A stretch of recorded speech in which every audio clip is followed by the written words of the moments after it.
30 నుంచి 40 కుటుంబాలు ఇక్కడ నివసిస్తుంటాయి. ప్రతి కుటుంబం నుంచి దాదాపు ఒక్కరు, కొన్ని కుటుంబాలలో 2, 3 చొప్పున కూడా ప్రభుత్వ ఉద్యోగులుగా పనిచేస్తున్నారు. ఇంజనీరింగ్ డిపార్ట్మెంట్ నుంచి చూస్తే చివరికి ఎడ్యుకేషన్ డిపార్ట్మెంట్ వరకు ప్రతి డిపార్ట్మెంట్లో పనిచేస్తున్నారు. ఈ రకంగా మేము ఇంతమంది చదువుకోవడానికి ప్రధానమైనటువంటి కారణం ఏంటిదంటే, ఇక్కడ మా మామయ్య వాళ్ళు ఉన్నారు, రిటైర్డ్ వార్డెన్ అయిన వీర్ సింగ్. ఆయన యొక్క ప్రోద్బలం వల్ల ఇప్పటి వరకు అనేక మంది ఉద్యోగాలలో పనిచేస్తున్నాము. ఎంత వ్యవసాయం చేసుకుంటూ ఉండి కూడా ఎడ్యుకేషన్ మీద కొద్దిగా వాళ్ళకు అవగాహన ఉండి వాళ్ళు కొద్దిగా మాకు ఇక్కడ నుంచి దాదాపు 5 కిలోమీటర్స్ పిట్లం మండలికి కూడా మేము నడుచుకుంటూ వెళ్ళేవాళ్ళం అప్పుడప్పుడు. అప్పుడు ఒకటే స్కూల్ ఉండేది మాకు. ఈ 2-3 విలేజ్ తాండాలు కలిసి మొత్తం ఒకటే స్కూల్ ఉండేది అనమాట.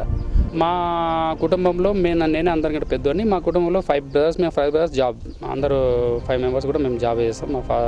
ఈ గ్రామం ఇంత విలేజ్ రిమోట్ ఏరియాలో ఉండి కూడా మేము బాగా చదువుకొని, అది కూడా మా పేరెంట్స్ వాళ్ళ స్ఫూర్తి అనుకోండి, మ్యాక్సిమం వాళ్ళ స్ఫూర్తితోటి వాళ్ళ కష్టంగా మేము బాగా చదువుకొని అందరూ ఒక స్టేజ్కి వచ్చినందుకు చాలా సంతోషంగా ఉందన్నమాట. ఇప్పుడు మొట్టమొదలు నేను అప్పుడు ఆ కాలంలో హెచ్ఎస్సి బ్యాచ్ 63 మాది.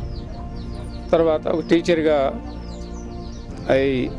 ట్రైబల్ వెల్ఫేర్ డిపార్ట్మెంట్లోనే, తర్వాత హాస్టల్ వార్డెన్గా రిటైర్ అయింది.